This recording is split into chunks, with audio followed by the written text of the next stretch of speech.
Buenas tardes, colegas. Bienvenidos a la clase de epidemiología. Esta vez vamos a hablar sobre ensayo clínico. Bueno, hay libros enteros escritos sobre ensayo clínico, la verdad. Está el libro de Friedman, el libro de Piantadosi, Piantadosi también. Lo pueden buscar en internet o si desean obtenerlos, lo pueden escribir para que se los pase, porque es un tema bastante amplio, es extenso y bueno, es en estudios primarios el nivel más alto de evidencia, ¿no?, que podemos encontrar. Así que, bueno, empecemos con una pequeña definición. Entonces, ¿qué es un ensayo clínico? Un ensayo clínico es una investigación, según este diccionario, el diccionario de epidemiología de Oxford. Es una investigación que comprende la aplicación de una intervención y tratamiento a seres humanos para evaluar su eficacia o efectividad y seguridad. ¿Qué otra definición tenemos? La del NIH, que nos dice que es una investigación en la que uno o más seres humanos son prospectivamente asignados a una o más intervenciones, incluyendo el placebo o control, para evaluar sus efectos o desenlaces relacionados al cuidado de la salud. Y tenemos también al NCBI, que nos agrega que son intervenciones, las intervenciones son determinadas por el protocolo del estudio. Muy bien, entonces, ¿qué podemos rescatar de todas estas definiciones que tienen en común? Que bueno, es una investigación, es un experimento en seres humanos donde se aplica una intervención o tratamiento. Es en seres humanos y por eso es clínico. A eso se refiere con clínico. Estudios clínicos se hacen en seres humanos para evaluar su eficacia, efectividad y seguridad. Haremos una pequeña diferencia aquí entre qué es eficacia y qué es efectividad y qué es eficiencia. La eficacia responde a la pregunta en inglés does it do, perdón. Eso significa que hace lo que realmente dice que hace la intervención, es decir, en condiciones ideales. Entonces, si es útil en condiciones ideales, entonces es eficaz. En efectividad responde la pregunta does it work. Y does it work significa realmente es útil lo que hace en la vida real, o sea, si es útil en condiciones reales. Entonces, que sea efectivo es que no solo es útil en condiciones ideales, o sea, en el contexto de un ensayo clínico, en un laboratorio, etc. Eso es eficacia, ¿no? Sino que en condiciones reales, en el mundo real, es útil, ¿no?, y es efectivo. Y eficiencia lo significa que es eficaz, pero con menor consumo de recursos. Muy bien, entonces esa es la diferencia entre eficacia, efectividad y eficiencia. ¿Qué otra cosa podemos rescatar de aquí? Que es un estudio prospectivo, se asigna prospectivamente la intervención, ¿no?, y que tiene un placebo control. Muy bien, entonces es un experimento en seres humanos que implica la intervención y tratamiento prospectivamente a un grupo y al otro tiene un placebo o control. Un poco de historia del ensayo clínico ya lo hemos revisado en la primera clase de epidemiología, pero se considera que hay una fase pre-Lind y una fase post-Lind, ¿no? Bueno, James Lind fue un médico de la Marina inglés, de la Marina británica, que, en esa época pues los barcos hacían grandes viajes de 3-4 meses y los tripulantes desarrollaban una enfermedad que se denominaba el escorbuto. ¿Sí? Entonces James Lind propuso una investigación, un experimento en el que a 12 pacientes o tripulantes que tenían escorbuto los dividió en varios grupos de a dos, y a uno les dio, a dos les dio limones, a otros les dio naranjas y a otros les dio sidra. Resulta que los que recibieron limones y otros dos tratamientos, ¿no?, en teoría, los que recibieron limones y naranjas se recuperaron en 2 a 3 días, mientras que Los demás continuaron enfermos. Entonces él dio con la cura para el escorbuto, ¿no? Sin necesidad de saber que existía la vitamina C, que el escorbuto era una enfermedad producida por el déficit de vitamina C, etcétera, ¿no? No se sabía nada de eso, él simplemente dio con la cura. Pero esto fue un ensayo clínico, ¿no? Al final fue un experimento en seres humanos donde se asignó intervenciones y tuvo un grupo control. Muy bien. Pero si hablamos del primer ensayo clínico moderno, tenemos que hablar de Bradford Hill, Sir Bradford Hill, que en 1948 realizó el ensayo clínico sobre la streptomicina como tratamiento para la enfermedad, para la tuberculosis. Hay que recordar que antes, en esta época, pues no había ningún tratamiento, ¿no?, para la tuberculosis. Y la streptomicina fue la primera droga que se obtuvo como tratamiento gracias a este ensayo clínico. Y es el primer ensayo clínico moderno porque incluyó varias cosas. Incluyó la aleatorización. Eso quiere decir que los sujetos se hacía un sorteo para ver cuál iba a recibir streptomicina y cuál no. Esto era ético en esa época porque no se tenía ningún tratamiento efectivo contra la tuberculosis, ¿no? Incluyó el cegamiento, es decir, que los pacientes no sabían qué tratamiento iba a recibir, si es streptomicina o no. Incluyó el análisis multivariante, también una técnica estadística moderna, ¿no? Entonces se le considera el primer ensayo clínico moderno por estas razones. Es muy parecido, de manera muy parecida se hacen los ensayos clínicos actualmente. Muy bien, recordemos a Bradford Hill por los criterios de causalidad también. Muy bien, entonces miren, esta clase la vamos a hacer analizando también a la vez este ensayo clínico, que es actual, ¿no?, en febrero del mes pasado, o sea, en febrero de este año fue publicado, y es sobre es una rama, del estudio Recovery, ¿no? Y es el tocilizumab en pacientes con COVID-19. Estos son los resultados preliminares de un ensayo clínico aleatorizado, controlado, pero abierto. Abierto es lo contrario de ciego, es decir, que los pacientes sabían qué tratamiento que recibían o no el tocilizumab, y los médicos también sabían qué paciente recibía y cuál no, ¿no? Y es parte de un ensayo clínico más grande, ¿no?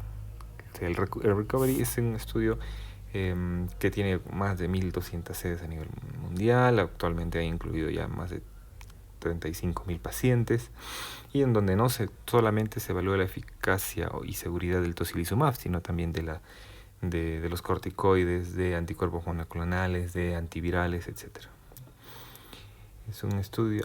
esto fue un resultado preliminar, un preprint, un manuscrito antes de la impresión, que se publica en esta medRxiv, que es la meca de los preprints actualmente, ¿no?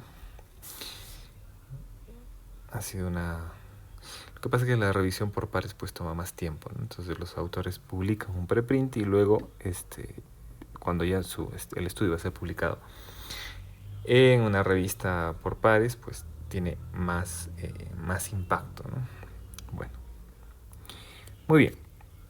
Entonces, el tocilizumab es un inhibidor, es un anticuerpo monoclonal contra el interleucin 6. La idea de esto es que hay una cascada inflamatoria, una tormenta de citoquinas que desencadena un proceso inflamatorio que sería parte de la fisiopatología del COVID, ¿no?, la enfermedad por coronavirus.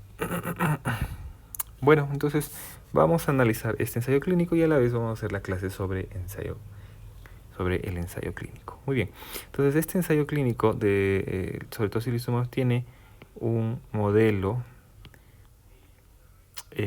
pico, es decir, podemos analizar la pregunta de investigación con estas siglas, ¿no?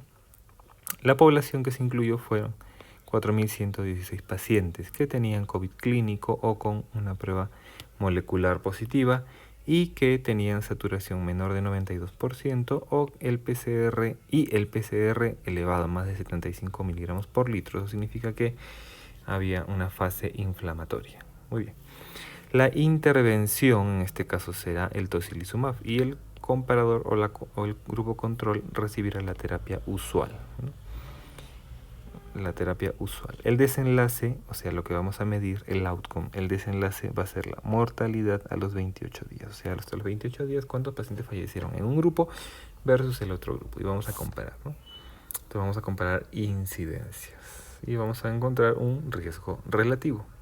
Si es menor de 1, diremos que el tocilizumab protege. Si es mayor de 1, diremos que el tocilizumab no protege, que podría ser un factor de riesgo incluso. Muy bien. Entonces, ¿cuál es el esquema básico de un ensayo clínico? Bueno, lo hemos visto más o menos, ¿no? En nuestra población, de la población diana, obtenemos una muestra representativa. Representativa me refiero en número, o sea, en N, y también idealmente una muestra aleatoria, para que sea representativa, o sea, con una técnica de muestreo adecuada. De eso depende la representatividad de la muestra. O sea que esta muestra, que puede ser en este caso de 4.000 aproximadamente pacientes, represente a nuestra población diana, que se trata de millones de pacientes que tienen COVID. Muy bien. Entonces, una vez elegida la muestra, pasamos a un proceso de aleatorización. No randomización, sino aleatorización. Y esta aleatorización nos divide a los dos grupos, ¿no? Tenemos un grupo que recibe el tratamiento, que es el tocilizumab, y un grupo de control que recibe el tratamiento usual, oxigenoterapia, hidratación, etc. Bueno, el resultado, o sea, el desenlace, lo que vamos a medir en este caso va a ser la mortalidad a los 28 días, ¿no? Y tendremos pacientes que fallezcan y pacientes que no fallezcan en el grupo que recibe tocilizumab, mientras que en el grupo de control igualmente. Y lo que compararemos será las incidencias o porcentaje de fallecimientos en cada grupo. Muy bien. Entonces, ¿por qué hacer un ensayo clínico, ¿no? ¿Qué nos lleva a hacer un ensayo clínico? Básicamente aquí el principio se llama el equilibrio, es decir, que no hay razones sólidas para pensar que uno u otro tratamiento es mejor, ¿no? O sea, no hay razones para pensar actualmente que el tocilizumab los pacientes que reciben tocilizumab van a tener menor riesgo de fallecer que el COVID, que los pacientes que reciben la terapia usual. Entonces ese principio se denomina equilibrio, ¿no? Y bueno, entonces actualmente, pues bueno, no actualmente, ¿no? Hasta antes de la publicación de este ensayo, de este resultado preliminar, la página del ITSA, en la guía clínica sobre COVID, pues no aconsejaba el uso del tocilizumab, ¿no? Porque decían que faltaba mayor evidencia. Bueno, entonces, ¿qué principios más o menos se tienen en cuenta para hacer un ensayo clínico? En este caso con tocilizumab. Primero, tiene que haber una plausibilidad biológica. Bueno, como hay una fase inflamatoria en COVID, pues el bloquear, digamos, el interleucin 6 ayudaría, digamos, a resolver esa cascada inflamatoria y de esta manera reduciría muertes, ¿no? Esa es la plausibilidad biológica, o sea, la fisiopatología, ¿no? El sustento fisiopatológico. Muy bien. Otra, que la intervención sea modificable, ¿no? O sea, que puedo o no utilizar el tocilizumab, ¿no? Que haya una fuerza de asociación. La fuerza de asociación me la dan estudios previos, ¿no? Por ejemplo, empiezan estudios de reportes de casos de pacientes que reciben tocilizumab y nos dan una menor mortalidad, o sea, digamos, un estudio observacional, ¿no? Pero después de los reportes de casos pasamos a un casos y controles, ¿no? Y encontramos también que hay menor mortalidad, o hacemos un corte si encontramos que hay menor mortalidad en el grupo de tocilizumab. Entonces, esa fuerza de asociación la encontramos en el OR o el RR, ¿no? Entonces, para que tengamos fuerza de asociación, recordemos que necesitamos un estudio analítico. Un estudio analítico. Muy bien. Que haya una duda razonable también, claro. Puede haber una duda de que el tocilizumab es útil o no, ¿no? Que haya evidencia de baja o moderada certeza. Bueno, si tenemos reportes de casos o casos y controles o cohortes, también. Que haya ausencia de intervenciones efectivas. Bueno, en este caso, hasta esta fecha de publicación, la única intervención efectiva han sido los corticoides. Entonces, el grupo control debe recibir el tratamiento usual, que en este caso debería ser corticoide, ¿no? Y que el desenlace ocurre pronto y con cierta frecuencia. Se necesita que el desenlace ocurra pronto porque no podemos hacer un ensayo clínico por mucho tiempo. O bueno, podríamos hacerlo, pero es que es pues más caro, más difícil de hacer, de evaluar el efecto también. Y con cierta frecuencia porque sí, es muy rara la mortalidad por COVID. Vamos a necesitar muchos más pacientes, ¿no? Si consideramos una mortalidad entre el 1 y el 3%, pues para ver un caso necesitaremos 100 pacientes. O de 1 a 3 casos necesitaríamos 100 pacientes, imagínense, en grupo. Entonces y necesitaríamos una gran cantidad de casos vamos a necesitar una gran cantidad de muestra mientras la enfermedad, el desenlace, o sea, la mortalidad en este caso por COVID sea más infrecuente, ¿no? O sea, para poder comparar.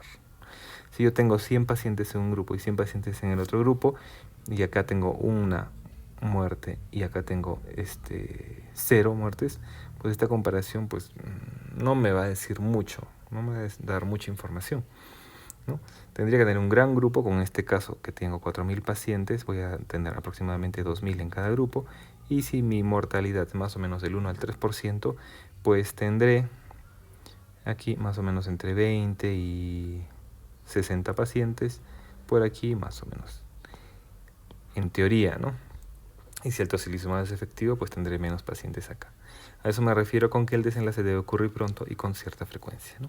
Entonces, ¿qué evidencia había sobre el tocilizumab hasta antes del recovery? Bueno, estos son todos los ensayos clínicos que habían ingresado que se habían tomado en cuenta por la ITSA, la Sociedad Americana de Enfermedades Infecciosas, para hacer sus recomendaciones sobre COVID. Y como les decía, no desaconsejaban su uso, ¿no? Hasta antes de la publicación de este resultado preliminar. Muy bien, entonces otra pregunta sería, ¿por qué aleatorizar? ¿De qué nos sirve la aleatorización? Este es un ensayo clínico aleatorizado. ¿Por qué aleatorizamos? Porque la aleatorización evita los factores confusores. El objetivo de la aleatorización es que dos grupos, si tengo 4.000 personas, voy a formar 2 grupos de 2.000 personas que van a ser muy parecidos entre sí, porque por azar se van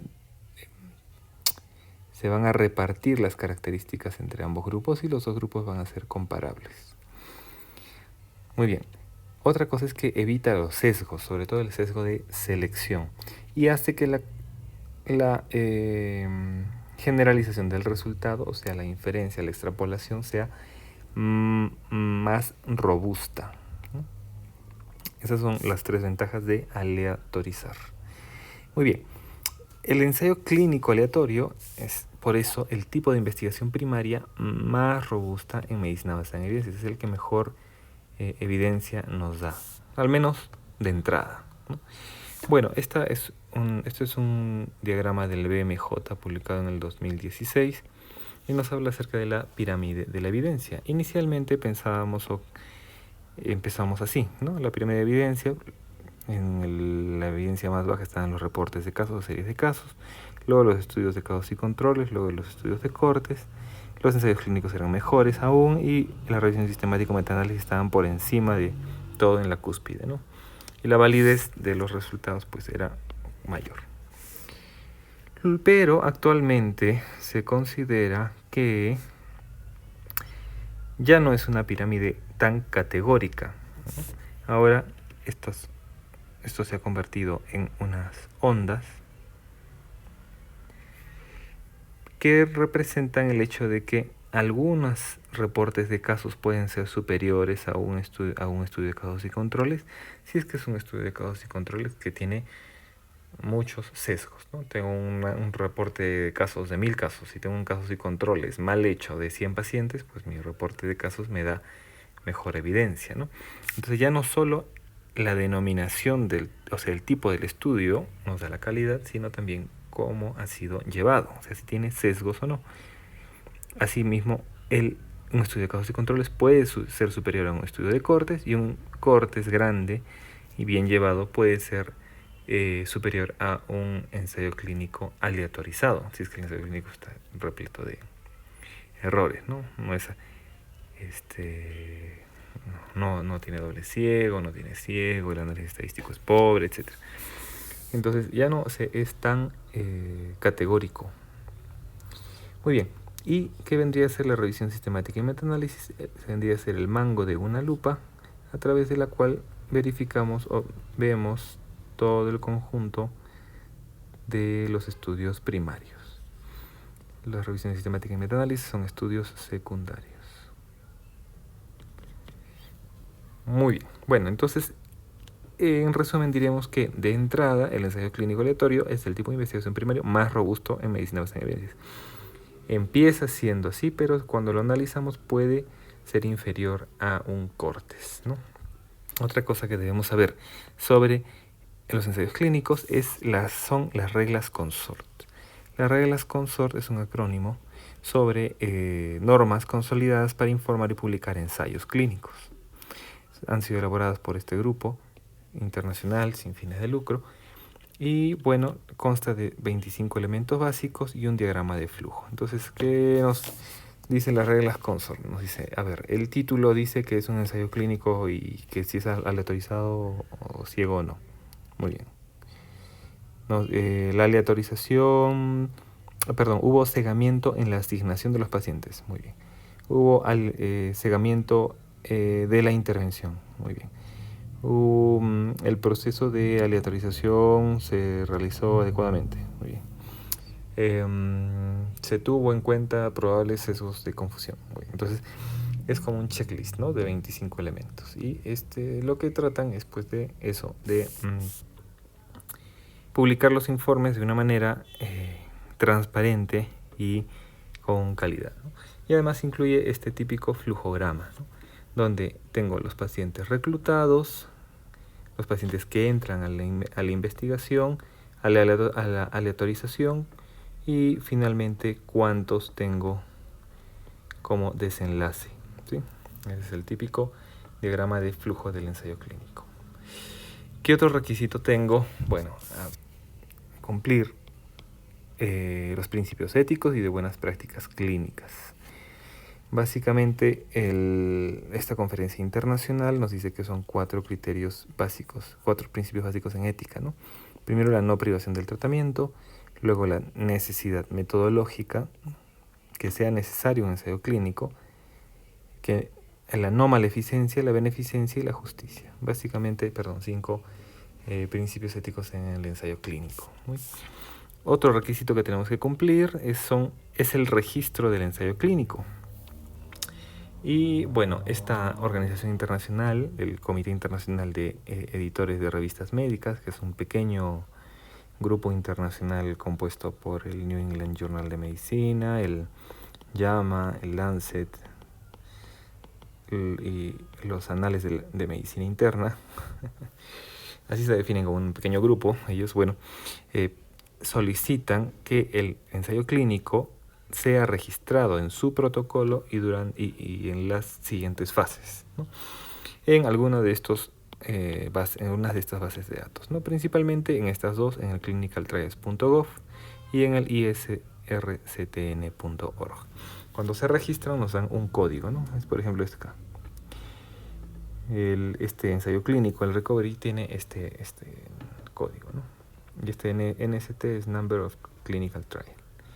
Muy bien, entonces, cumpliendo las reglas CONSORT, principios de ética y el registro, pues estamos elaborando el protocolo del ensayo, ¿no? Ahora, ¿Cuáles son los objetivos del ensayo? De acuerdo al objetivo del ensayo, podemos dividirlos en dos tipos, un tipo pragmático y un tipo explicativo. El tipo pragmático nos busca comparar o busca evaluar el desenlace principal como un resultado clínicamente relevante, o sea, que se evalúe la mortalidad, la sobrevida, la recidiva del cáncer, no sé, no requerimientos, procedimientos investigativos, etc. Entonces esto es clínicamente relevante, ¿me entienden? ¿No? Entonces es pragmático cuando el desenlace principal, también denominado main o primary outcome o primary endpoint, van a encontrar estos distintos nombres en inglés. En español sería el desenlace principal, es pues esto, algo clínicamente relevante, mortalidad, sobrevida, ¿no? En este caso, como hemos visto, aquí vimos el desenlace principal en nuestro pregunta pico. El desenlace principal es la mortalidad a los 28 días, ¿no? Entonces ya de entrada esto es un ensayo clínico pragmático, ¿sí? Muy bien. El otro tipo es el tipo explicativo, y el tipo explicativo se utiliza para probar una teoría, ¿no?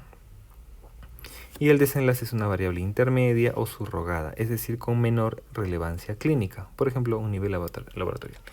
Entonces, en este ensayo clínico sobre tocilizumab hemos visto que lo que vamos a medir es que si el tocilizumab va a disminuir la mortalidad. Entonces, desde ese punto de vista es un ensayo clínico pragmático. Pero si nosotros aplicáramos tocilizumab y quisiéramos saber si disminuye los niveles de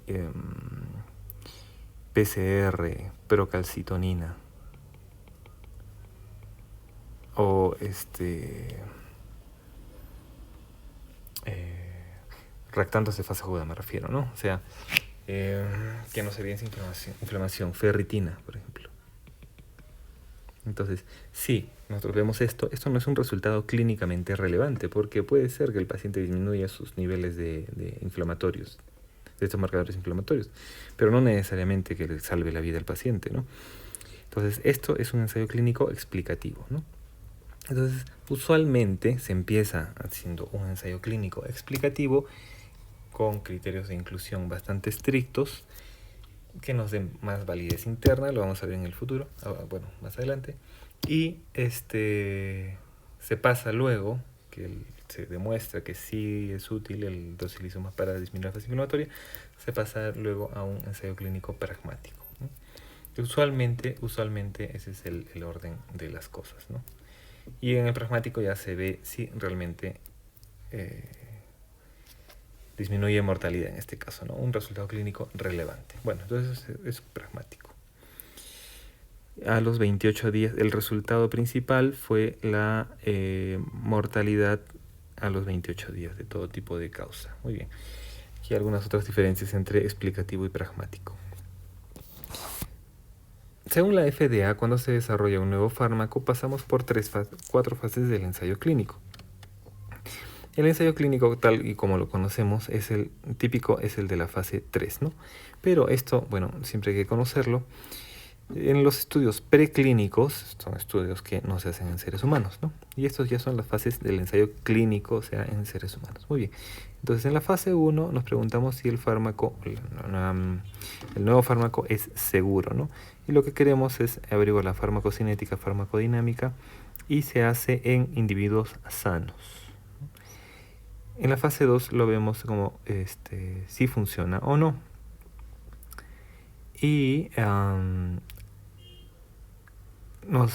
lo principal que queremos saber es la dosis óptima. Se hace eso hay una fase 2A, según algunos autores, y una fase 2B, ¿no? La fase 2B se parece a un ensayo clínico pequeño, ¿no? A pequeña escala. Y en la fase 2A se hace en individuos sanos. Muy bien. En la fase 3 lo que queremos saber ya es si es eficaz o no. O sea, es el ensayo clínico típico, ¿no? Se compara el tratamiento con un tratamiento actual, se hace usualmente en más de 300 pacientes, y tiene una larga duración, ¿no? Y conforme ya pasan la fase 3, pasamos a la fase 4, que es observación o la farmacovigilancia, ¿no? Y aquí vigilamos si hay efectos adversos. El problema es que, por ejemplo, con las vacunas para el COVID, pues los ensayos clínicos se hacen en 20.000, 40.000 pacientes, pero estas vacunas se van a aplicar a millones de millones, ¿no? Y esto pues, puede...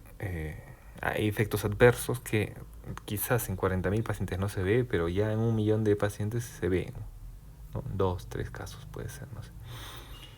Entonces, por eso es que hay una farmacovigilancia, ¿no? Y observación. Muy bien. El ensayo clínico entonces tiene brazos de intervención, ¿no? Tiene una intervención que recibe la intervención experimental, en este caso el tocilizumab, y esto va a ser comparado con un grupo control que el control puede recibir nada, puede recibir un placebo, si queremos hacer un estudio ciego, puede recibir una otra alternativa activa, ¿no? Y queremos saber cuál es mejor, si el tocilizumab o otro antiinflamatorio, por ejemplo. El tratamiento usual, que es el que estamos viendo ahora, ¿no? Porque en este ensayo clínico se trata de tocilizumab versus el tratamiento usual. Muy bien. O una intervención tardía, ¿no? Entonces, esto nos sirve para hablar del placebo. ¿De qué se trata el placebo? El placebo lo utilizamos cuando queremos hacer cegamiento de la intervención, o sea que no queremos que el paciente se dé cuenta que está recibiendo el tratamiento. Muy bien, entonces es una intervención diseñada para simular una terapia médica. Si es endovenoso, será un placebo endovenoso. Si es bioral, será un placebo bioral, ¿no? Que no tiene efectos específicos, o sea, se supone que no tiene bioactividad, ¿no? Para la condición que está siendo aplicada, ¿no? Sin embargo, hay un efecto placebo, que es la modificación fisiológicamente demostrable como resultado del estímulo psicológico inducido por la administración de una sustancia inerte. Entonces, ¿cómo se explicaría el efecto placebo? Aquí vemos la respuesta en esta gráfica, la respuesta global, que tienen esta altura, y el efecto placebo pues lo tenemos aquí, ¿no? Y el efecto farmacodinámico de nuestra intervención explicaría esta diferencia. Pero el efecto placebo, existe cierto efecto placebo, ¿no? ¿Qué podría ser? Algún efecto inespecífico del medicamento o del médico, o el efecto de la regresión a la media, ¿no? También podría ser. Hay varias explicaciones y teorías, pero bueno, el efecto del placebo es mensurable, es medible, o sea, es palpable, tangible, ¿no? Y así como un efecto placebo, que es un efecto positivo, hay efecto nocebo, que es un efecto negativo, cuando el paciente cree que va a empeorar por recibir la medicación, ¿no? Muy bien, entonces, en nuestro ensayo clínico sobre el tocilizumab, tenemos que los pacientes recibían el tocilizumab en 2 dosis que vemos aquí determinadas por kilo de peso, ¿no? Una primera dosis y una segunda dosis, si era necesario, si no mejoraba el paciente. Muy bien. Ahora, ¿cómo se elige a los participantes? Estos son nuestros criterios de inclusión, ¿no? Entonces esto depende si nosotros queremos tener validez interna o validez externa. La validez interna se refiere a que los resultados son válidos para nuestra muestra, ¿no? Para nuestra muestra. Sí, son válidos para nuestra muestra. Pero la validez externa se refiere a si los resultados son válidos para nuestra muestra y extrapolables a la población de la que pertenecen. De eso se trata la validez externa, ¿no? Entonces, ¿cómo tengo mayor validez interna? Cuando soy más estricto con los criterios de inclusión. Soy estricto, entonces solamente quiero aquí pacientes jóvenes entre 20 y 40 años, que no tengan hipertensión arterial ni diabetes, que no tengan enfermedades inflamatorias, que no tengan, etcétera, ¿no? Entonces, si soy muy estricto, mis resultados serán válidos para mi muestra, pero es difícil que con estas características pueda extrapolar a la población, ¿no? Porque mi población pues tendrá un grupo serán pues de otros grupos etarios con patologías, etcétera, ¿no? Entonces, mientras menos estricto soy Con los criterios de inclusión voy a tener mayor validez externa porque me voy a parecer más a la población a la que quiero aplicar el tratamiento, ¿no? Entonces, una vez que sabemos cuáles son los criterios de inclusión, tenemos que saber cuántos sujetos van a entrar en el estudio, ¿no? Y para esto utilizamos este tipo de fórmulas de contraste de hipótesis. Contraste de hipótesis comparamos pues un grupo A versus un grupo B y queremos saber cuál de los dos es mejor, ¿no? O sea, una intervención A y una intervención B, ¿no? Muy bien. Entonces, ¿de qué depende esto? Depende de la variabilidad del fenómeno, el tamaño de la muestra, me refiero. ¿De qué depende? Del nivel de confianza también. Usualmente, el error alfa lo fijo en 5% o 0,05. Ese sería el alfa, ¿no? Y su complementario es la confianza. Entonces, la confianza será del 95%. También dependo del error beta, y eso lo fijo antes de calcular la muestra. El beta es el error beta se prefija en 20%, usualmente. Y el complementario del beta es la potencia del estudio. Entonces la potencia del estudio será en este caso del 80%. A veces se fija en niveles más altos, pero mientras más alto necesito un poder más alto, o sea, y la potencia, o sea, el poder del estudio es la capacidad de detectar diferencias cuando sí las hay. Pero conforme quiera tener menos error aleatorio, alfa y beta son errores aleatorios, pues necesitaré una muestra más grande. También depende de la magnitud de la diferencia mínima detectable, de estimar probables pérdidas. En ensayo clínico voy a tener pérdidas. Y si la proporción esperada del evento que se desea medir. Y esto es importante también porque dependo de qué tan frecuente es el evento. Imagínense que de cada 1000 pacientes de COVID falleciera solamente uno. Entonces necesitaré, pues, para darme cuenta de diferencias, no sé, 10.000 o 20.000 pacientes, ¿no?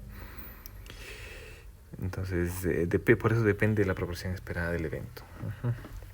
Y el contraste siempre es bilateral en un ensayo clínico. También hay contraste unilateral, pero nosotros utilizamos contraste bilateral. Entonces, ¿qué cosas no determinan el tamaño de la muestra? El tipo de enmascaramiento, el cegamiento no tiene nada que ver, ¿no? Ni tampoco la duración del seguimiento. Aunque indirectamente podríamos decir que mientras más tiempo dure el ensayo, calculo que tendré más pérdidas, ¿no? Pero estrictamente por la duración, no.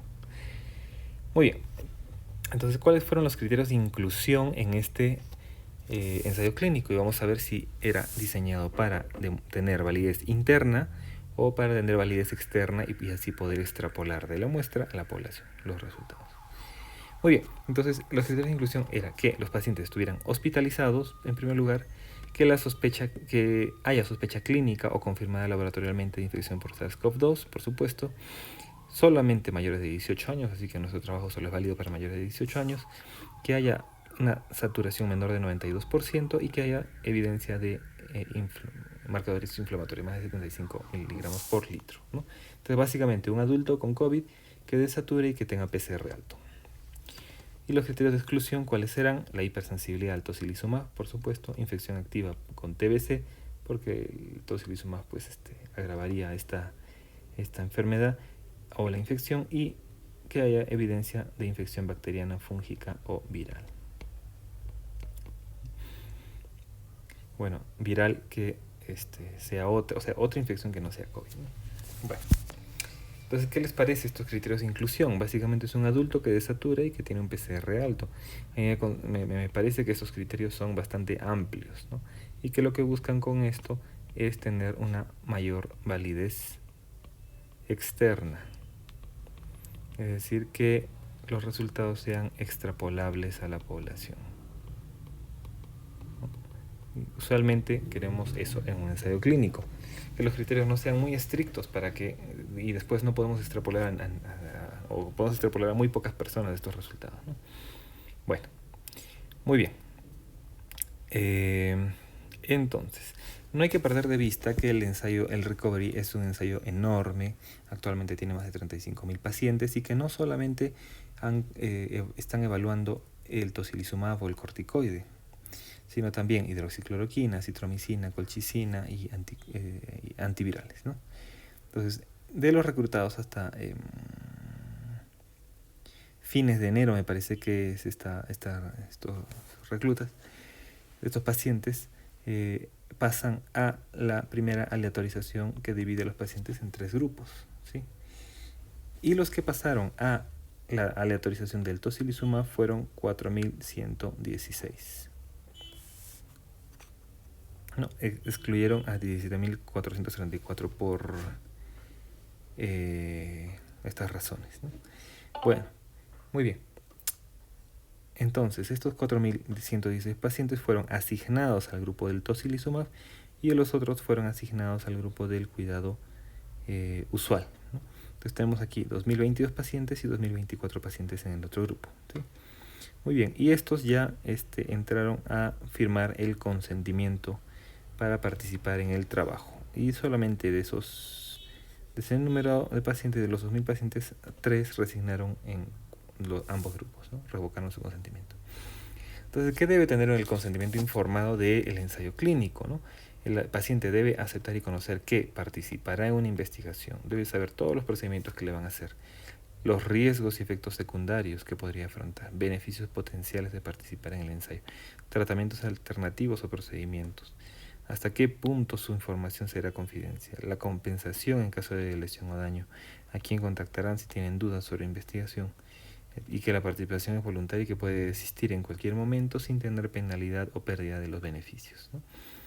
Bueno, entonces en eso básicamente consiste el consentimiento informado, ¿no? Entonces una vez que ya han firmado el consentimiento, pues bueno, antes han sido aleatorizados y han firmado el consentimiento aquí, ¿no? Pero bueno, hay que conocer cómo se hace la aleatorización.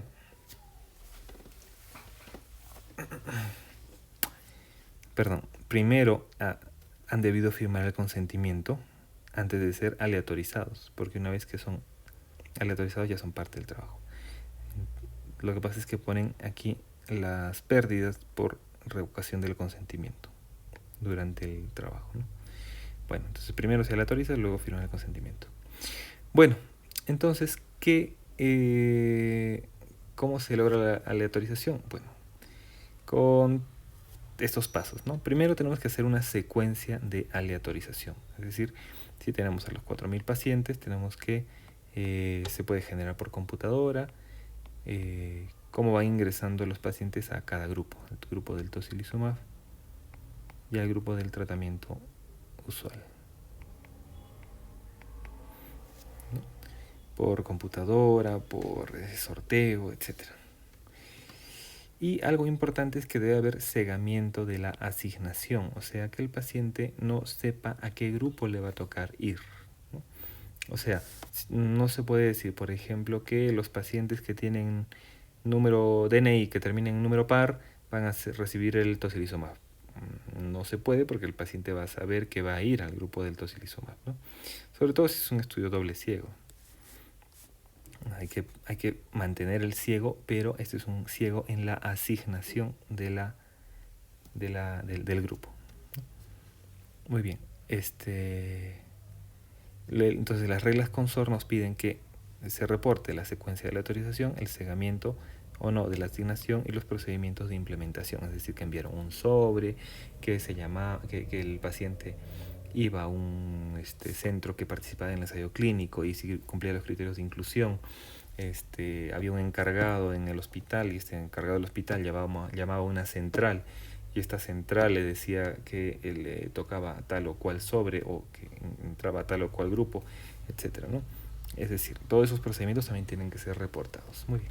Entonces, la aleatorización lo que queremos es lograr balance entre ambos grupos y que esto sea impredecible, ¿no? Esos son los principios. Muy bien. ¿Qué tipos de aleatorización tenemos? La aleatorización simple, estratificada o en bloque. Básicamente la simple es que hacemos un sorteo de los pacientes y pasan a ambos grupos, ¿no? Tiramos una moneda y vamos a tener 2.000 pacientes en un lado y 2.000 pacientes en el otro. La estratificada se hace cuando queremos repartir igual manera los pacientes en ambos grupos. Por ejemplo, tengo acá los 4.000 pacientes, ¿no? Y como en los criterios de inclusión es solamente que desature menos de 92, entonces tendré pacientes que están con oxigenoterapia, con cánula binasal, pacientes que están con cánula de alto flujo y pacientes que están en ventilación mecánica, ¿no? Entonces, lo que hago es estratificar de acuerdo a ese porcentaje de pacientes. Y lo que quiero es que en ambos grupos haya el mismo porcentaje en ventilación mecánica, en oxigenoterapia, en cánula binasal, en ambos grupos, tanto en el grupo del tocilizumab y en la terapia usual, el mismo porcentaje. Entonces, si acá tengo 20% en ventilación mecánica, acá tendré 19 o 20%, etc. Entonces, esa es la 20%, ¿no? Si es estratificada el mismo porcentaje. Si acá tengo 5% en cánula binasal, acá tendrá 5% igual. Entonces, esto se hace ¿para qué? Para evitar que todos los pacientes por azar caigan en el lado de del tocilizumab. O sea, todos los pacientes de ventilación mecánica caigan en el lado del tocilizumab, porque tienen más riesgo de mortalidad, entonces de fallecer. Entonces, ¿qué voy a encontrar? Que el tocilizumab no es útil y incluso es deleterio, ¿no? Entonces, se estratifica para evitar algún factor confusor. Evitar, es decir, controlar, ¿no? Muy bien. Listo. Entonces, aquí nos dicen que los pacientes fueron asignados al tocilizumab o a la terapia usual más tocilizumab en una relación de 1 a 1. Es decir, bueno, un grupo con terapia usual, otro grupo con tocilizumab y 1 a 1. Utilizando una aleatorización simple, no estratificada. No fue estratificada. Con esto es allocation, es asignación cegada, o sea, ciego, hasta después de la aleatorización, que el paciente no sabía a qué grupo iba a ir. Posteriormente lo supo porque es abierto. Hay diferencia entonces entre el cegamiento de la asignación y el cegamiento de la intervención, ¿no? En este caso hubo cegamiento de la asignación, pero como fue open label abierto, no hubo cegamiento de la intervención. Al final el paciente sí sabía que se estaba recibiendo el TOSI o el tratamiento usual. Muy bien, entonces hablemos ahora de enmascaramiento o cegamiento, que este trabajo no tiene, ¿no? Esto viene del inglés del blinding, ¿no? Cegamiento. Pero esto del cegamiento, hay hubo un poquito de controversia sobre enmascaramiento, cegamiento, cómo debería decirse, ¿no? Lo que sucede es que en los ensayos clínicos de oftalmología, pues hablar de cegamiento, tener problemas con los pacientes, ¿no? Porque al paciente se le explica qué va a pasar en un proceso de aleatorización y el estudio es doble ciego. Entonces, y en el double blind, entonces no es broma, sino es una anécdota y fue publicado en un ensayo en una revista de oftalmología, ¿no? Ellos proponían el uso de enmascaramiento en vez de cegamiento, al menos para los ensayos de oftalmología. Bueno, la cosa es que es enmascaramiento o cegamiento. Puede ser abierto o de etiqueta abierta, open label, como ven el ensayo clínico que tenemos aquí, que es open label, si todos saben qué recibe cada quien, ¿no? El paciente, el médico, etc. Simple ciego si el paciente no sabe qué está recibiendo, doble ciego si ni el paciente ni el investigador sabe qué está recibiendo, y triple ciego cuando incluso el que hace el análisis estadístico no sabe qué paciente está recibiendo, qué grupo está recibiendo tal o cual intervención. Porque también los estadísticos pueden hacer algo que se denomina torturamiento de datos. Entonces le pasan pruebas estadísticas, 1000 pruebas estadísticas, eliminan algunos datos que pueden, o sea, en el análisis estadístico se puede imputar algunos datos. Bueno, la cosa es que esa es la idea, ¿no? De que no se le pase tantas pruebas estadísticas hasta encontrar diferencias significativas, ¿no? Esa es la idea del triple ciego. Bueno, pero en todo caso aquí fue un open label, o sea, fue abierto, no hubo cegamiento. Muy bien. Entonces ahora ya vamos a pasar a los resultados del trabajo, del ensayo clínico, ¿sí? Entonces, dentro de los resultados, la primera tabla que vamos a tener en todos los ensayos clínicos es una tabla que nos compare a ambos grupos antes de aplicar la intervención, ¿no? Entonces, lo que evaluamos es si estos dos grupos son comparables o no. Si son comparables o no. Entonces, ¿qué queremos comparar? Por ejemplo, la edad, ¿no? A ver, mayores de 80 años, ¿no? Que es el grupo que más riesgo de fallecer tiene. En el grupo del tocilizumab teníamos 11% y en el grupo de cuidado usual teníamos 12%. Recordemos que esto no ha sido una aleatorización estratificada, o sea que simplemente por azar se han repartido así y los porcentajes se parecen mucho, como ven aquí, ¿no? Se parecen mucho en ambos grupos. Es que el azar hace eso, divide a los pacientes de manera, o sea, logra el balance de los pacientes. Si es un número grande de pacientes, como este caso 4.000, ¿no? A veces van a encontrar aquí una columna más que aplica una prueba estadística. Entonces acá podremos poner un P igual a 0,6, algo así, ¿no? Entonces, no es obligatorio, pero algunos trabajos lo ponen. Y es que está aplicando una prueba estadística para saber si es que hay diferencia significativa entre estos dos grupos, ¿sí? O sea, ya no estamos hablando del resultado del ensayo, ¿eh? Pero sí estamos comparando para ver si es que hay diferencia estadísticamente significativa en ambos grupos antes de aplicar la intervención, ¿no? No es necesario, como les digo, pero lo van a encontrar seguramente algunas veces. Bueno, sigamos comparando. En el grupo del tocilizumab tenemos aquí varones 66% y varones aquí en el grupo de cuidado usual 69%, ¿no?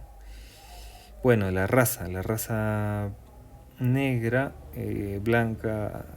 negra, asiática o etnias minoritarias está bien repartido en ambos grupos. La saturación del oxígeno al ingreso al estudio también está parecida. Y esto era lo que queríamos saber, ¿no? Los pacientes que no tenían soporte ventilatorio estaban repartidos en porcentajes parecidos. Los que tenían ventilación pero no invasiva, también parecido, y los que tenían ventilación mecánica invasiva, también muy parecido, ¿no? Los marcadores inflamatorios también, para ver que no hay un grupo que tenga mayor tormenta de citoquinas o, bueno, mayor fase inflamatoria, ¿no? Está parecido, ¿no? ¿Qué tenemos aquí? El resultado puntual, perdón, tenemos aquí la mediana y tenemos aquí el rango intercuartílico. 106 representa el rango intercuartílico. 106 y 205, ¿no? Entonces acá tenemos el cuartil 1 y acá tenemos el cuartil 3. Bueno, sigamos. Enfermedades previas, ¿no? También es importante saberlo. ¿Cuántos pacientes tenían diabetes en ambos grupos? Bastante parecido.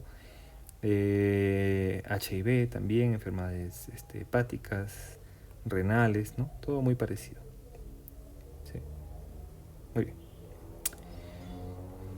Muy bien. Entonces, como hemos visto que nuestros grupos son comparables gracias al azar, ¿no? Gracias a la aleatorización, pues ya vamos a hablar acerca de los resultados. Y los resultados, como habíamos dicho, los van a encontrar como outcome o endpoint, ¿no?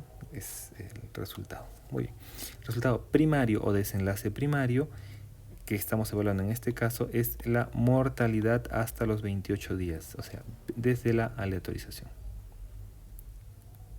Muy bien. El desenlace secundario, ¿cuál es? Aquí tenemos el tiempo hasta el alta o necesidad de ventilación mecánica, ¿no? Que, digamos, es un resultado importante, pero clínicamente más relevante es, por supuesto, Y el desenlace de seguridad será la mortalidad de causa específica, o sea, por tocilizumab y arritmias cardíacas, ¿no? Quizás aquí habría que añadir también infecciones, ¿no? Mortalidad por infecciones bacterianas, digamos, porque si el tocilizumab disminuye la respuesta inflamatoria, pues será importante saber eso también. Pero lo importante de esto es saber cuál es el desenlace primario, porque el cálculo de la muestra, todo el diseño del estudio, el alfa, el beta, etcétera, todo se hace en relación al desenlace primario. Entonces van a encontrar trabajos donde en el desenlace primario, por ejemplo, en este caso, no ha sucedido esto aquí, pero el desenlace primario en este caso sería mortalidad, ¿no?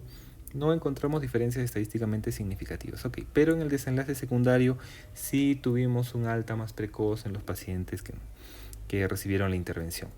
Entonces eso es menos creíble ya, porque todo el diseño del estudio ha sido basado con el desenlace primario. Entonces será información casi circunstancial, pero, y bueno, sí, puede ser útil, se puede plantear otro ensayo clínico a partir de un desenlace secundario favorable a la intervención, pero pues lo que nosotros queremos al leer un ensayo clínico es saber que el desenlace primario ha sido, tiene diferencias significativas, ¿no? Muy bien, bueno. Ahora, ¿cómo se analizan los resultados? Y acá también se dividen los ensayos clínicos en dos grupos, el análisis por intención a tratar y el análisis por protocolo. En el análisis por intención a tratar, analizamos a todos los sujetos que fueron aleatoriamente asignados a uno u otro grupo, independientemente si cumplen o no los criterios de inclusión en el tratamiento o la desviación y abandono del tratamiento. Mientras que por protocolo, solo analizamos a los que han cumplido todo el tratamiento. Bueno, vamos a verlo aquí. Miren, habíamos dicho que ingresaron a nuestra investigación 4.116 pacientes, de los cuales fueron asignados al tocilizumab 2022 y a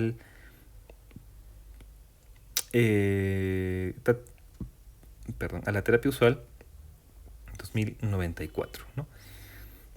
Pero si ven aquí, ¿cuántos recibieron el tocilizumab? ¿Cuántos recibieron el tocilizumab? 1033 de 1602. O sea, el 83%. Eso significa que este es un resultado preliminar del ensayo, o sea, no lo han terminado aún, ¿no? Han llegado a un 80% de los pacientes que tenían que recibir tocilizumab y han hecho el análisis. Entonces, es preliminar por eso, ¿no? No han llegado al total. Pero si ven en el otro grupo del cuidado usual, ven que hay pacientes que recibieron el tocilizumab. En el grupo del cuidado usual, o sea, el grupo que no debía recibir tocilizumab, recibieron tocilizumab 44. ¿Sí? Entonces, el análisis que se hizo después incluyó a estos pacientes de aquí, que tenían que recibir el tocilizumab, y aquí, si se dan cuenta, han incluido a estos 44 pacientes que recibieron el tocilizumab, estando en el cuidado usual. Entonces, a eso se refiere el análisis por intención a tratar.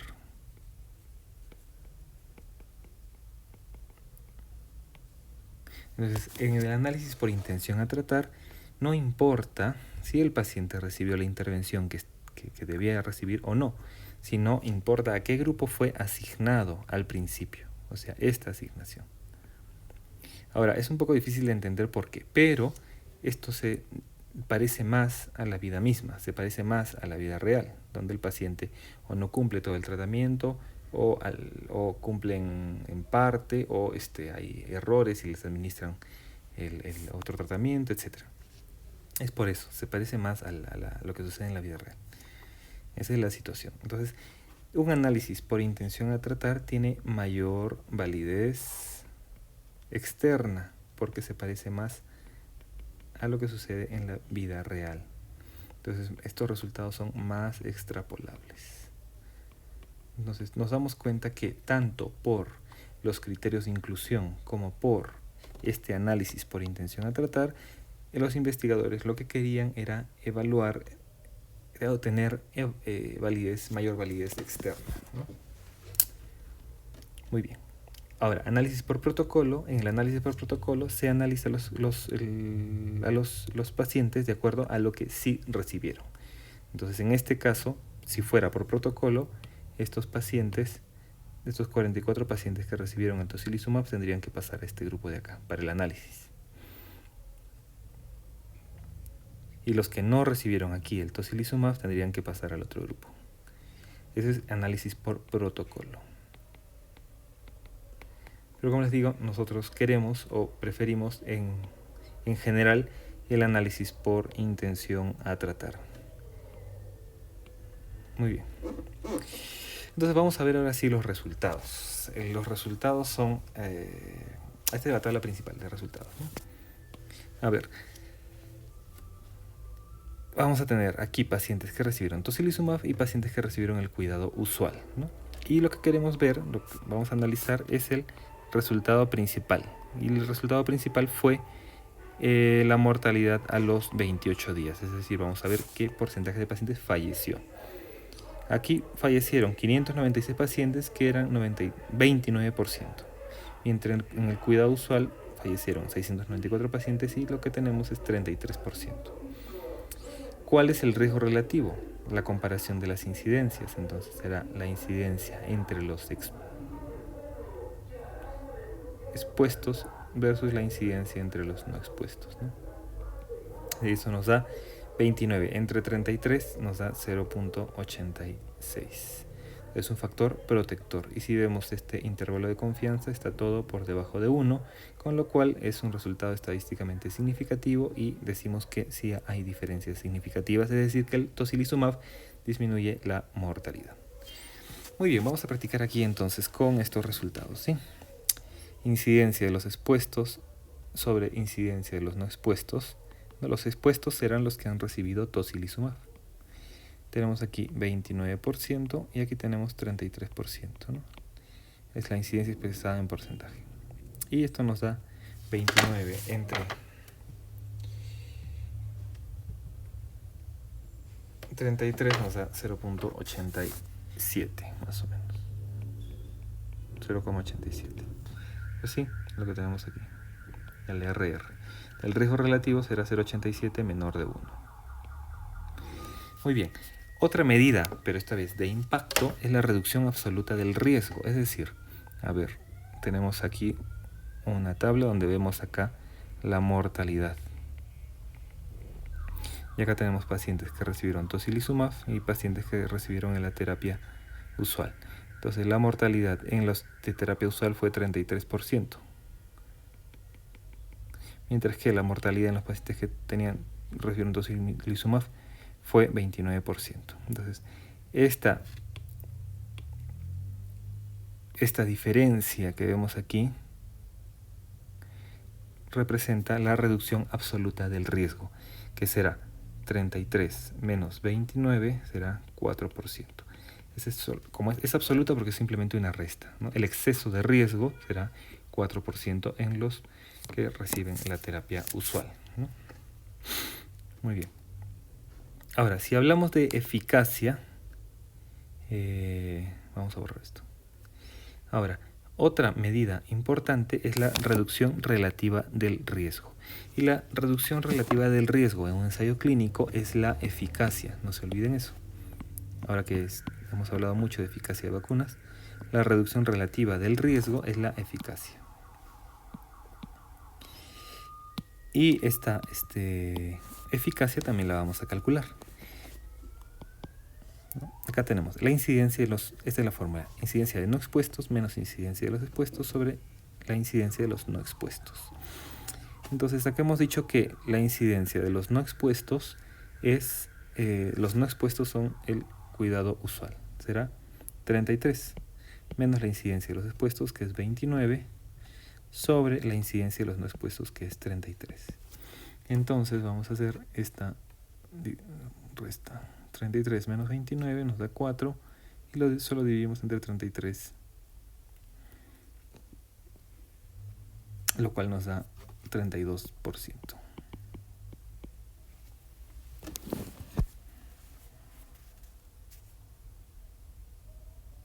perdón, 4 entre 33 es 0,12. O sea, un 12%. Entonces esta es la eficacia, 12%. ¿Sí?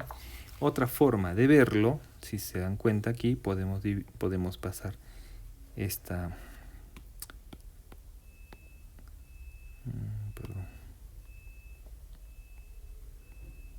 Podemos llevar esta fórmula aquí y nos damos cuenta que esta parte de la fracción es equivalente a 1. Entonces será lo mismo que 1 menos incidencia de los expuestos sobre incidencia de los no expuestos, ¿sí? Simplemente estamos repartiendo el denominador. Muy bien. Y esta parte de aquí de la fórmula es el riesgo relativo, ¿no? Entonces, con lo cual, lo que tenemos aquí es que la eficacia de una intervención es 1 menos el riesgo relativo. Entonces 1 menos, en este caso 0,87, pues nos sale 13%. Bueno, faltan algunos decimales, ¿no? Pero eso es lo que tenemos. 13%, ¿no? Muy bien. Y otra medida de impacto es el número necesario a tratar. Y el número necesario a tratar es 1 sobre la resta de las incidencias, ¿no? 1 entre 4%, o sea, 1 entre 0,04. 4% es 0,04. Y esto nos da 25. A ver.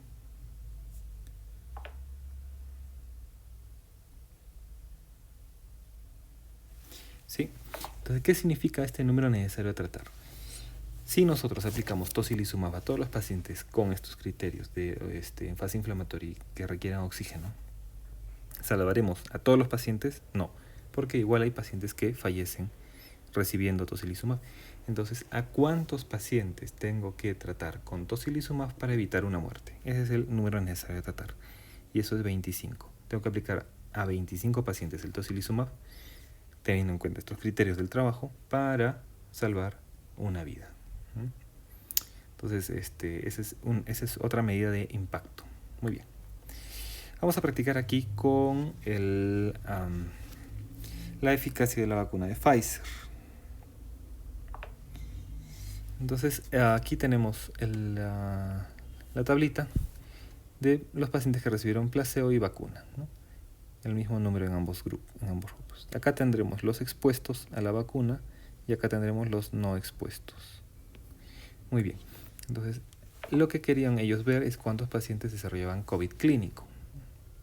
De los 21.162 y en este grupo solamente 8. Y esto nos da un riesgo de infección de 0,74 y aquí nos da un riesgo de infección de 0,04. Y esto es la incidencia, ¿no? Número de casos, número de infectados entre el número de pacientes que estuvieron expuestos, ¿sí? Entonces son solamente una división. Muy bien. Entonces estas son las incidencias aquí, ¿no? Incidencia de los no expuestos a la vacuna, incidencia de los expuestos a la vacuna. Entonces acá vamos a hacer la división de 0,04 entre 0,74. Y eso me va a dar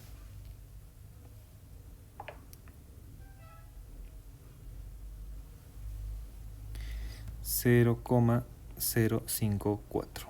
Ese es el riesgo relativo. Como ven aquí, el riesgo relativo es menor de 1, entonces la vacuna es un factor protector para la infección. Muy bien. La reducción absoluta del riesgo será 0,74, incidencia de los no expuestos, menos 0,04. Entonces solamente es la resta, y eso será un 0,7%. La reducción del riesgo relativa, ya hemos dicho que podemos partir esta fracción entre incidencia de no expuestos sobre incidencia de los no expuestos menos incidencia de los expuestos sobre incidencia de los no expuestos. Entonces, esto va a ser igual a 1, esta parte, menos, que es la incidencia de los expuestos menos la incidencia de los no expuestos. Es el riesgo relativo menos el riesgo relativo. Entonces, aquí tenemos y esto, lo que estamos calculando es, como hemos dicho, la eficacia. En un ensayo clínico, la eficacia es la reducción relativa del riesgo. Entonces, 1 menos el riesgo relativo, entonces será 1 menos 0,054, nos va a dar un 94,6%. Y esta es la famosa eficacia de la vacuna para prevenir el COVID clínico, la de Pfizer, ¿no? De ahí sale el 94,6%. Muy bien. Y que también podemos calcular el número necesario a tratar, que en este caso sería el número necesario a vacunar. Dividimos 1 entre la incidencia de los no expuestos menos la incidencia de los expuestos, que eso ya lo hemos calculado, que es 0,7%. Eso significa que es 1 entre 0,007. Y eso es igual a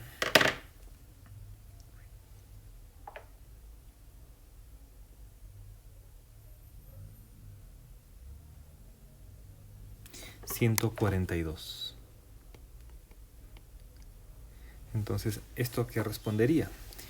¿A cuántos pacientes tengo que vacunar para evitar un caso de COVID? 142. Ahora, ¿por qué es tan alto el número, no? Debería ser más bajo, debe ser. ¿Cuántos pacientes hay que vacunar para evitar un caso? 1. Pero el hecho es que aquí estamos hablando de incidencias bastante bajas, tanto en el grupo placebo como en el grupo de vacuna. De 21.800 pacientes sin vacuna, se han infectado 162.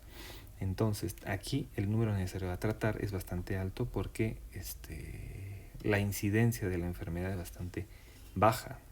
0,74% es menos del 1% de infección, ¿no? Entonces, eso es lo que ha hecho que el número necesario a tratar sea tan alto, o sea, el número necesario a vacunar, ¿no?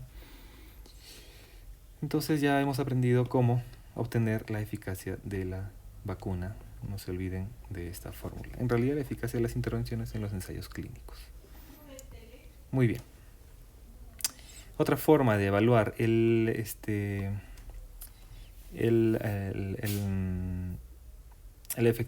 eficacia es con un análisis de sobrevida, ¿no? Entonces aquí tenemos la mortalidad, ya que tenemos el tiempo desde la aleatorización, o sea, tiempo desde que entraron al trabajo de investigación, ¿no? Y cómo la mortalidad se fue elevando en ambos grupos, pero siempre hubo una diferencia entre ambos, ¿no? Esta prueba log-rank nos da es un análisis multivariante para análisis de sobrevida. Técnica multivariante para análisis de sobrevida. Y también encuentra diferencia estadísticamente significativa. Y bueno, para ir terminando, lo que tenemos aquí es un análisis de la eficacia del tocilizumab, pero de acuerdo a grupo etario, a sexo, si es más efectivo, por ejemplo, en mayores de 80 años o no, en mujeres que en hombres, etc., ¿no? Y ya hemos aprendido aquí que aquellas intervenciones que están favoreciendo al tocilizumab estarán para el lado menor de 1, y aquellas intervenciones que favorecen al tratamiento usual, quiere decir que no es útil, estarán hacia el lado derecho, pero con todo el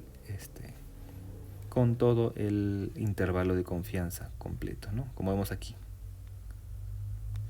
En quienes es incluso más útil el tocilizumab, en pacientes que usan corticoides. Entonces acá la reducción de mortalidad es incluso más alta, ¿sí?, según el corticoide con el tocilizumab. Y otra cosa importante, días desde el inicio de los síntomas hasta la aplicación del tocilizumab, menos de 7. También más útil, ¿no? En este caso. Es más efectivo, parece más eficaz en la raza blanca y en varones, ¿no? Muy bien, el resultado global ya lo hemos analizado, es este de aquí, 0,86 de riesgo relativo. Muy bien, entonces, ¿qué otro factor, qué otra tabla nos propone este preliminar? Es un metaanálisis que incluya estos resultados del recovery a los ensayos que ya se conocían como el CORINU, este trabajo de aquí, o sea, todos estos son ensayos clínicos que evaluaron la eficacia del tocilizumab, ¿no? Y a esto le han sumado el recovery, ¿no? ¿Cuál fue el problema de todos estos ensayos? Que eran pocos pacientes. Si se dan cuenta aquí, tenemos 64 pacientes de los pacientes aleatorizados, o sea, el total 64 contra 67, 60 contra 66. El más grande aquí, 353 con 402. En cambio, en el estudio Recovery era más grande, el doble de grande que todos ellos juntos. ¿Se dan cuenta? Por eso es la importancia de este ensayo clínico, ¿no? Y aquí, y también por eso, la cantidad de pacientes ingresados en este trabajo hace que en el metaanálisis el resultado sea favorable hacia el tocilizumab, estadísticamente significativo, ¿no? Entonces, gracias a este trabajo, bueno, si bien es cierto, es preliminar, la recomendación de la ITSA en su guía clínica sobre el tratamiento del COVID, pues cambió. Como ven aquí, fue actualizada el 17 de febrero y este preliminar fue publicado en el 11 de febrero. Entonces aquí, ¿qué dice? Dice la recomendación que entre los adultos hospitalizados con COVID grave o crítico que tienen marcadores elevados o de inflamación sistémica, la guía de la ITSA sugiere el tocilizumab añadido a la terapia de cuidado estándar, corticoides, en vez de utilizar la terapia estándar solamente.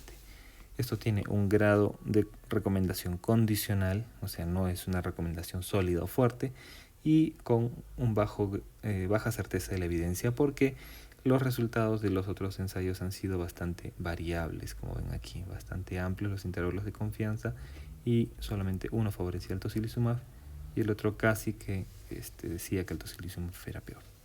Entonces, no hay consistencia entre todos los trabajos, por eso hay baja certeza en la evidencia.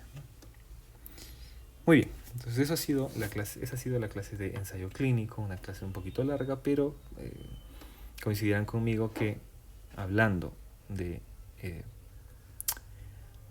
evidencia en medicina, el resultado, el estudio primario más importante y el que debemos conocer al revés y al derecho es el ensayo clínico. Así que bueno, muchas gracias por su atención y seguiremos con la clase de metaanálisis.